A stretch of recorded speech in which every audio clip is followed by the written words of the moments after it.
7 โมงที่รักเจ้าสารภาพแล้วอย่า7 โมงเอาหมดนะนี่ไอ้ที่ถามนี่มันสิตรงกันด้วยบ่นี่7 โมงบ่ตรงกัน บ่แม่น อันบ่7 โมงฮะ ตัวใดก็ยากแล้วแต่มันบ่ตรงบ่แม่นนะ7 โมงนี่บ่แม่น จังหวะคืนนี่ 3 โมงบ่แม่น รู้ทางนี้เลย 7 โมง7 โมงพอดีเดินทางกลับเพราะว่าคิดว่าสิทา โอ้ยตายแล้ว ฟังเลยทมิดนี่สิทาพิเศษบ่ได้คิดว่าสิขายยานี่บ่เจ็บบ่ให้ออกดอก ฮู้อยู่นะ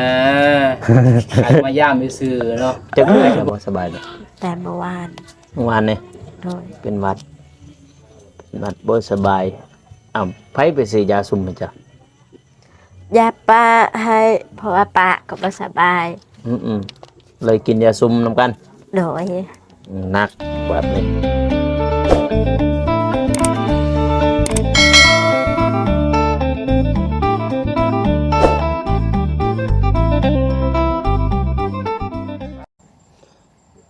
ปาติโทพี่น้องเลยเมื่อนี้เบาโกก็มาอยู่ที่บ้านน้องเดิมเนาะพ่อแม่พี่น้องเนาะเพราะว่าบ่ได้อัปเดตข่าวสารให้พี่น้องได้เบิ่งได้ชมดนพี่น้องเลยมีแต่ไปถ่ายทางบ้านน้องสาลีพี่น้องเลยเนาะก่อนอื่นก็กราบทักทายสบายดีและสวัสดีเด้อพ่อแม่พี่น้องเนาะบ่ว่าสิอยู่ภายในหรือว่าต่างประเทศก็ยินดีต้อนรับเข้าสู่ช่องบ่าวโก้ชนบทสปปลาวเด้อพ่อแม่พี่น้องเลยเนาะมื้อนี้ก็มาอัปเดตข่าวสารให้พี่ให้น้องได้เบิ่งทางบ้านน้องเดิมพี่น้องหลังจากที่บ่ได้ถ่ายหรือว่าบ่ได้อัปเดตข่าวสารดนพี่น้องผู้จะไปถ่ายทางบ้านน้องชาลีเนาะเพราะว่าตอนนี้กำลังเฮ็ดบ้านให้น้องสาลีอยู่พี่น้องเนาะมื้อนี้ก็จะเข้ามาทักทายทางบ้านน้องเดิมเนาะเพราะว่าบ่าวเตียงทองเพิ่นก็สิกลับบ้านแล้วพี่น้องเพราะว่าเพิ่นอยู่นี่ก็มีทิศกว่าแหละเพิ่นอยู่ทางลาวใต้อีกนึงพี่น้องเพิ่นก็คงได้กลับบ้านเนาะคิดฮอดลูกคิดฮอดเมียนี่พี่น้องเนาะตัวมาเดินแล้วบ่ได้มาทักทายทางน้องเดิมเพิ่นก็ไปหัวไปชวนเพิ่นทางทางบ้านทงไม้เพิ่นแหละทางบ้านน้องเดิมเพิ่นแหละน้องสาลีเพิ่นแหละพี่น้องบรรยากาศมื้อนี้ก็ได้มื้อนี้ดีเด้พี่น้องฝนบ่ตกพี่น้อยมื้อนี้ฝนบ่ตกเนาะทางท่าแตงนี่ฝนบ่ตกพี่น้องทางนั่นนี่พี่น้องฝนตกบ่ทางบ้านพ่อใหญ่ใจบุญทุกท่านฝนตกบ่ทางนั้นมื้อนี้ผู้หากันมาแต่ท่าแตงพี่น้องเลยจะเลาะอยู่ตลาดกกตลาดน้องเราเนาะเราไปตลาดน้องเราแล้วก็ซื้อเครื่องซื้อของไปฝากน้องเดิมกับน้องซาลีพี่น้องก่อนเบาเตียงทองเพิ่นสิกลับทั้งภาคกลางเนาะมียังในเพิ่นซื้อฝากให้น้องเดิมกับน้องซาลีเดี๋ยวเฮาไปฮู้ไปรับชมนํกันเลยพี่น้องเพราะว่าเบาเตียงเพิ่นก็ได้คงกลับมื้ออื่นเพิ่นแหละพี่น้องบ่แม่นมื้อนี้พี่น้องเด้อเพิ่นก็สิกลับมื้ออื่นทางบ้านเพิ่นแหละทางสวรรณเขตเป็นพี่น้องต่อนี่ก็เป็นบ้านน้องเดิมเนาะบ่แม่นพี่น้องเนาะก็ถ่ายเป็นช็อตให้พ่อแม่พี่น้องได้รับชมเนาะโอ้มาแล้ววะเนี่ยสวัสดีเดิมอีกแล้วป่ะมาฮอดแล้วคิดฮอดน้องเดิมมีตามเลย คิดฮอดน้องเดิมมีแล้วหลักไม่ได้บอกไม่ได้บอกกันยะสวัสดี แบบบ่ได้นัดเลยเนาะตอนเช้าฝนตกเลยไปตกบ่เป็นหยัง ชีวิตนี่ช่าง กลับจะง่วงเมื่อคืนเฮ้จังโมงจังโมง 7 โมง เอาเมื่อจะ8 โมงเลย แม่นว่า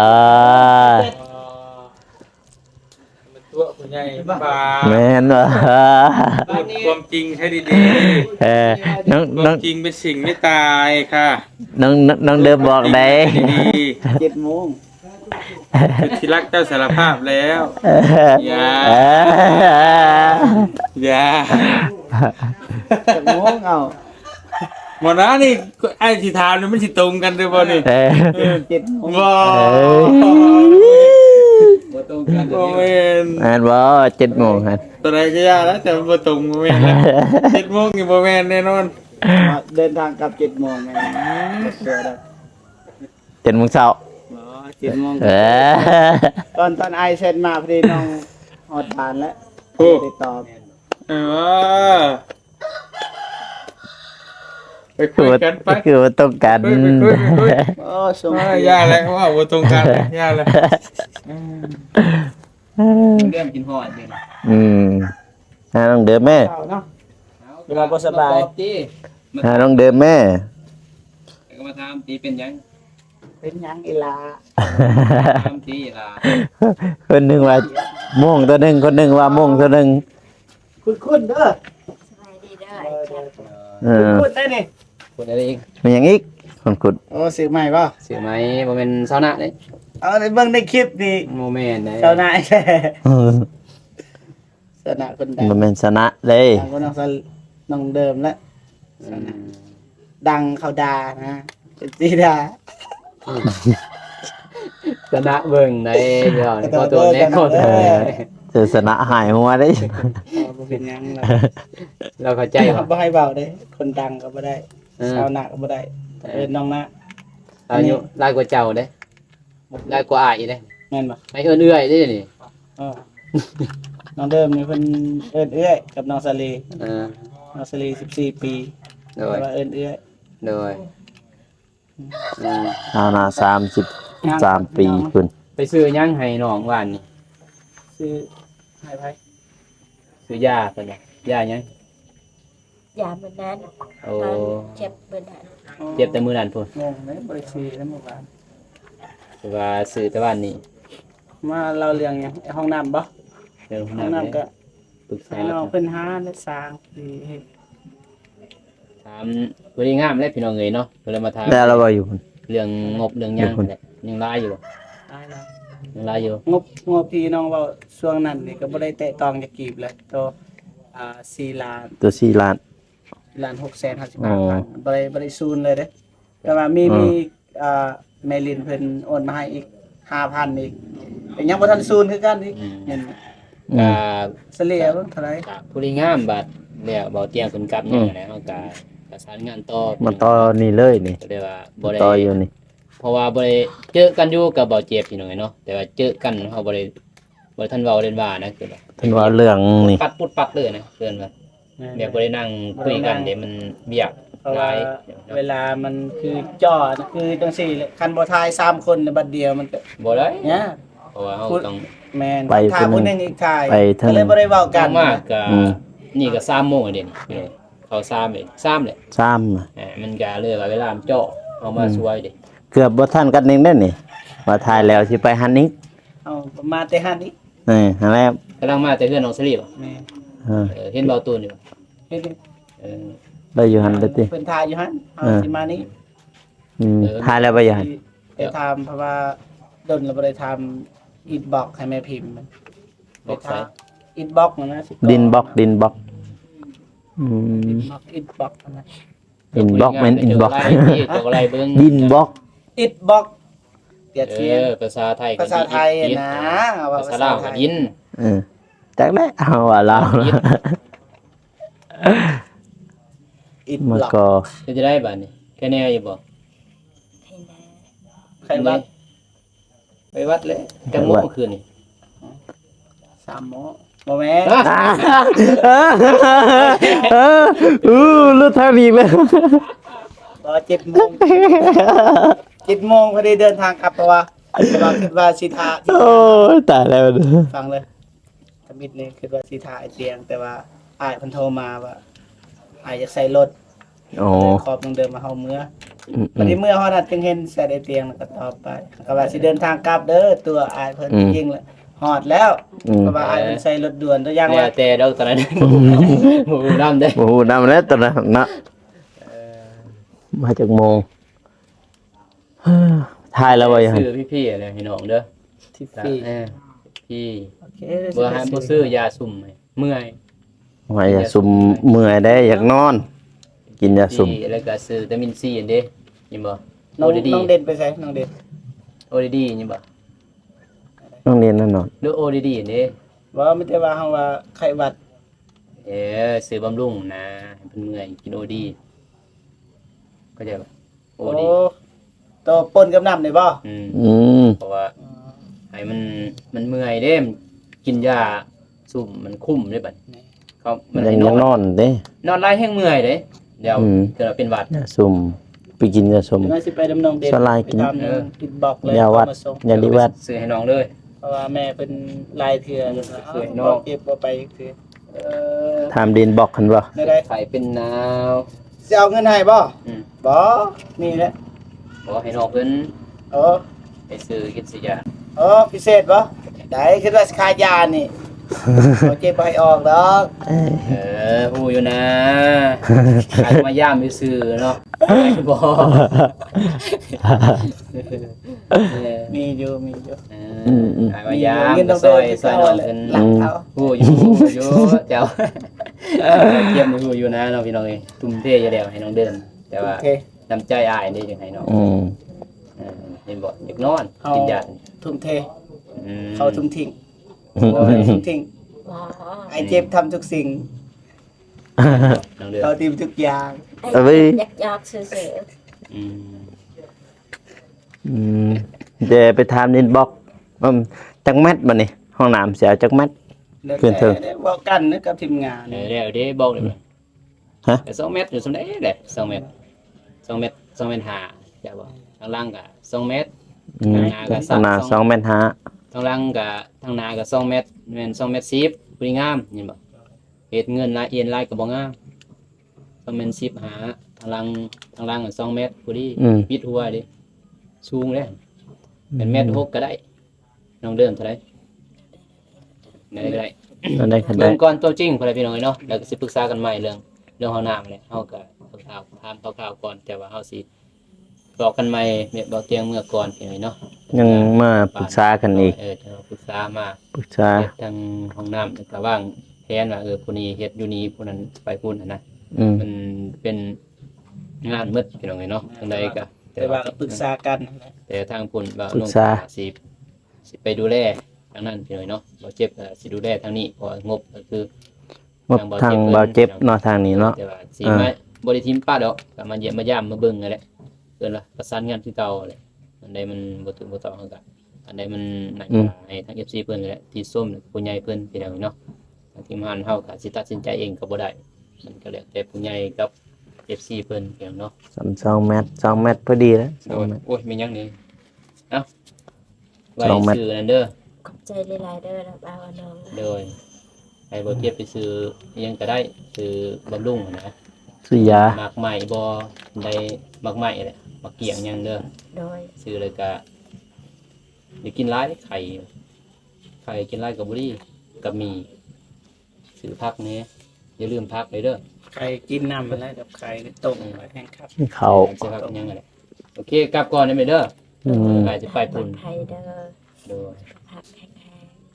ๆเจ็บในจอนี่ดำๆหน่อยๆเด้อ สาธุ สาธุพี่น้องเอ้ย ขอบใจทางบ่าวเจ็บแน่ อืมเดี๋ยวนะว่าเจ็บเจ็ดอีกเด้อ กองเฮาก็ได้ แล้วแต่ อ่า พี่น้องเอ้ยเนาะกลับก่อนบ่าวเจ็บ เด้อเด้อ สิอยู่นี่บ่ กำลังมาหอด กำลังมา ไปทำบีทบ็อกซ์นั่นแหละเพราะว่าแม่พิมพ์คือนายทามมื้อนี้แล้วก็เซตมาบ่ได้ไปเทื่อ โดย เพิ่นยังดินบอก พุ่นแล้ว กูครับต่อพูดแล้วบัดนี้ บางทีก็สินำไปอีกจ้ะเนาะ ถามดินบอกแหละ ได้ อยู่ว่าอยู่อันนี้แต่ว่าดินบอก โอเค แม่น นะ แต่ว่าบ่โกสิอยู่บ่ อยู่กับ บอก บ่าวเจ็บ ไปพุ่นก็ได้ อยู่กับบ่าวเจ็บ พอมานำรถใหญ่ น้องมันอยากขี่รถจักรส ไป อนกัน นำเด้ สิไปนำอีกพุ่นไปพุ่นพุ่นอ๋อบาตู้นี่พุ่นบ่ อืมทำดินบล็อกเนาะถ่ายแล้วไปพุ่นฮอดใส่เลยแอมแล้วล่ะบ่ นะ นั่นแหละ ข้างหลังข้างๆเบื้องหน้าแล้วนั่งกอดพวกเงาะ แต่พ่อนั่งกอดกุ๊กเป้าเดิมมันนั่งกอดกุ๊กเงาะ กดกูเงาะ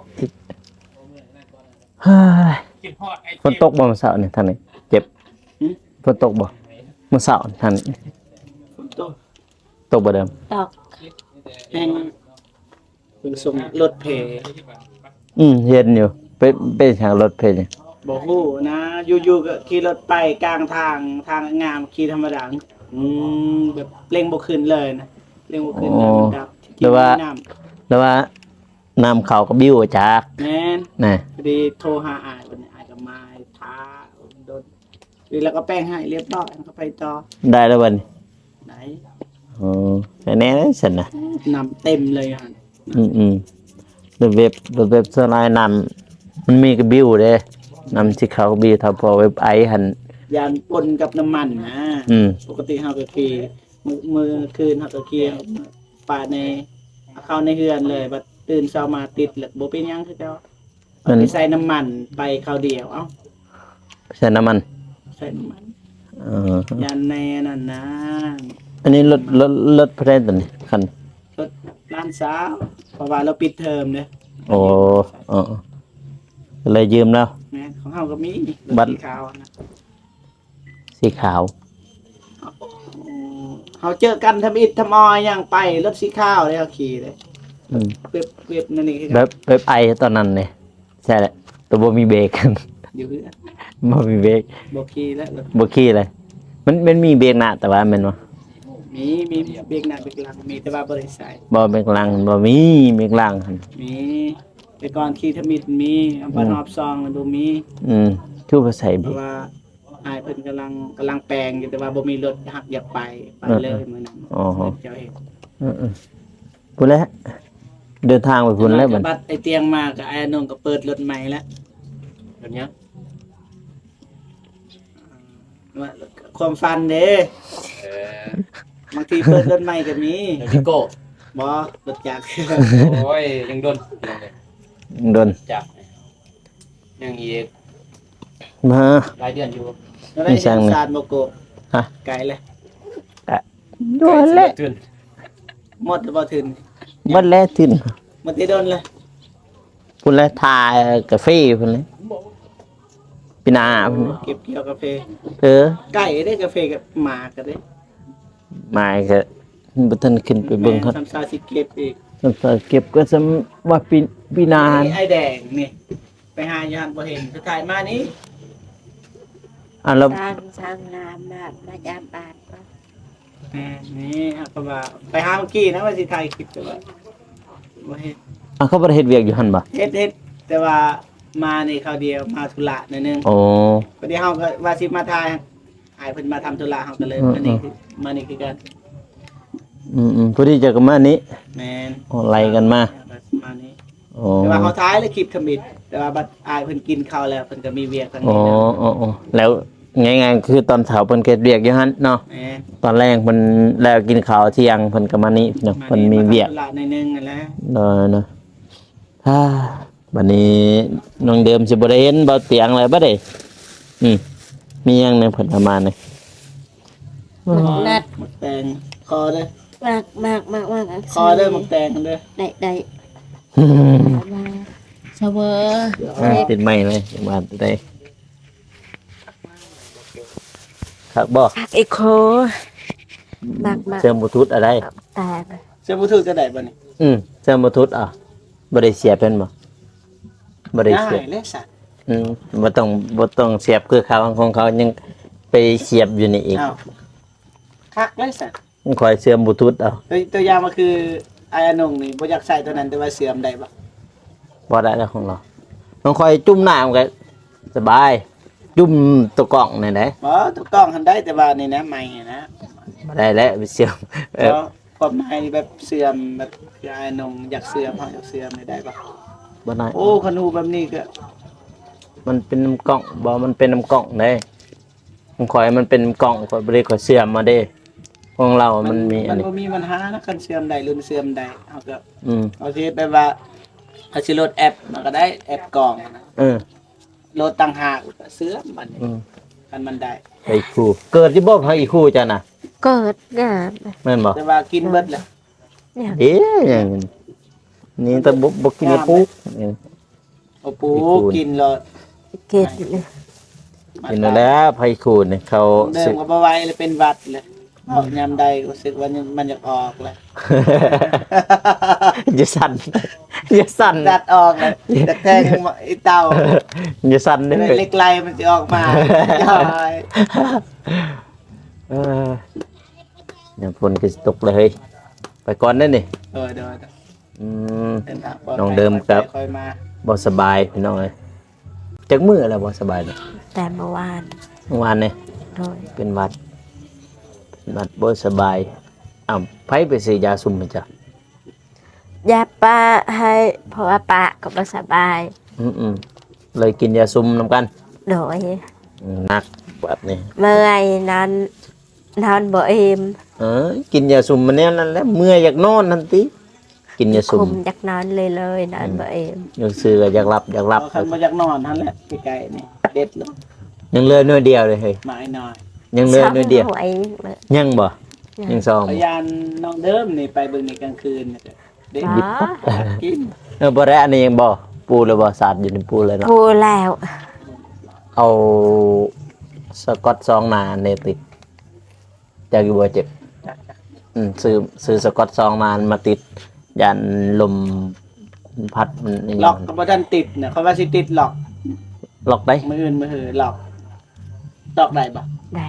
ล็อกตัวได้ มีต้องไปซื้อ ล็อกอีหยัง หลอกเหือนนี่ เอิ้น ตัวแต่แบบหลอกใส่กันนะเขาว่าแบบนี้นะ อยาก อ๋อ ดูเฮินนะ แม่นมืออื่นเขาสิ ติ ไป ด อัปเดตบ้านนอทารีเขาเดียวแล้วประมาณนี้ มื้อนี้เนี่ยสิไปสั่งกินบอกก่อน ไปสั่งไว้แล้วอยู่กระปื้อนี่ติหวาแม่นบ่ หาเท่านั้นแหละ เออ บอกใกล้ๆนี่นะ เห็นอยู่มื้อนั้นบอลที่เฮาไปสั่งให้น้องเดิมนี่แห่สายนี่ กระปื้อนี่แหละไก่มองนั่นน่ะบัดนี้พี่น้องเอ้ยบ่าวเตียงเพิ่นก็สิกลับสิเดินทางกลับแล้วเด้อบัดนี้ มื้อใด เดือยมื้ออื่น มื้อ อืม ตอนแรง บ่ฮู้ได้ตัวนั้นน่ะบอกบ่ได้ได้ตัวนั้น ตอนแรงคันบ่ไปบ้านเบาเมฆตอนแรง กะทางนั้นเลยเด้ หึ ทางนั้นเลย คันมาทางนี้ เราอันบางทีก็ตามที่ความคิดของข่อยได้4 เที่ยงบางทีก็ถ้าว่าตื่นเช้าก็สิได้ออกมาทายทางบ้านน้องเดิมกับน้องซาลีถ้าว่าบ่เช้าหั่น น้ มี อง แต่ บ ว่า องอีก ไปหันเลย เอาบ่ทันไปซั่นน้องบอก แต่มื้อนั้น งบมีอยู่ งบ แม่งบเอื้อนันซีเพิ่นให้1,000 บาท 1,000 บาทอ๋อ แต่ว่าเฮาสิไปให้แต่ว่าบ่มีเวลานะยังว่า เวลาไปใช้เบอร์เทย มาอยู่นี่ ก็แบ่งเวลามาตูนเด้อยู่หันบ่ ก็อยากอันนี้เฮานี่บ่แม่นว่าบ่มีเวลาให้น้องบอกแต่ว่าย่าน FC เขาเข้าใจผิดอะนะว่าเฮามีใจให้น้องบองอหยังนะที่จริงน่ะมันบ่มีน้องบองแล้วก็เว้าหยอกมานั่นแล้วก็ว่าเพราะว่าบ่เห็นบ่เจ็บเด้ทีมงานอื่นเห็นเบิดแล้วว่าคือนอนแล้วก็เว้าหยอกซื่อ มือจะมาหันบ่มื้อนั้นบ่มันบ่ แม่นเขาตอนใจเสือนี่ทีมงาน เห็นอยู่เขาก็น่าจะฮู้แหล้ว เขาฮู้ ก็เนาะน่าจะฮู้อยู่ FC น่าจะฮู้อยู่พี่น้องเอ้ยบ่อยากให้คลิปยืดยาวได้นี่บ่กูสิขอลาไปก่อนได้น้องเดิมมื้ออื่นแล้วจึงพอกัน แม่ โดย มื้ออื่น ยานอยู่บ่โกนเห็นมื้ออื่น สิไปใส่อีก เดี๋ยวเราไปเวียกไปงาน โอ้ยจะจ้างเอาดำนาจ้างเอา จังเอา nếu mệt 2 ล้านเลยเด้ จัง YouTube เบิดเลย หมดแล้วต่อยชานเลยนะเงิน YouTube พอดีต่อชานนั้นเลยนะเพราะว่า YouTube ออกหรือเปล่าวันที่ยังวะ มือนี่ติถ้าเบิ่งห้างคนบ่ฮู้กัน วันที่ 21 56ติตามที่ชื่อนะเอ้ามีแต่จังซั่นแหละมีแต่ โดย เขาโกกอะ แรงเด้อ พุ่นสิไปพุ่นเลยบ่เจ็บอยู่นี่เนาะ อยากถามเรื่องเงิน YouTube นะ อืม อ่าตัวเดือนก่อนแม่นบ่ไปออกวันที่21 อืม นี่ว่าตัวเดือนนี้มันออกเดือนหน้า เป็นหน้าวันที่21 เออ แล้วนั่นบ่ วันที่21ทาวันที่16แต่ว่าบ่ฮู้มื้อใดมันสิให้มานะ อันแรกยังว่า เออ วันที่เดือนของเดือนก่อนแม่นบ่ เออ ของเดือนก่อนไปให้เดือนนี้ เดือนนี้ไปให้เดือนหน้า เดือนหน้า เออ วันที่21 26 เออ โอ้ เป็นอันนั้นได้เลยติได้ใส่มื้ออื่นนี่ตัวเอาจังซั่นแหละ ได้อยู่ซ้ำ2,000 บาท ดีแล้วค่อยเป็นค่อยไปเลยพี่น้องเอ้ยเนาะโปรตะกี้แรกๆก็ในได้ลุยเฮาดอกจึงมันลอยกลักคุณยังไปได้ เงินยังบ่ทันได้ไปเลยตะกี้ดุมัน ตอนกันผักบ่สบายยังไปเลยบ่ทันไปได้ยังไปเลย เด้อไม่ตัวจักซั่นแล้วน้องเดิมเอาไม่มาแล้วเจอกันไหมให้จบคลิปกันเด้อบาดเจ็บเด้อโดยมีแต่สารต่อได้เจ้าได้ห้องน้ำเจ้าเราไปเบิ่งไปสั่งดินบล็อกเบิ่งเพื่อให้มันแล้วพี่น้องเลยเนาะเพราะว่าบาดเจ็บเพิ่นก็มาแต่บ้านน้องสาลีมาสั่งหรือว่ามาเบิ่งห้องน้ำคือเก่ามาเบิ่งดินบล็อกพี่น้องเลยเนาะคลิปนี้ก็เบากูก็สิจบไปเพียงเท่านี้เด้อพ่อแม่พี่น้องเนาะก็อย่าลืมฝากกดไลค์กดติดตามเพื่อเป็นกำลังใจให้เบาโกและก็ทีมงานเนาะสำหรับคลิปนี้ขอกล่าวคำว่าสบายดีพี่น้องแล้วเจอกัน EP หน้าเนาะบ๊ายบาย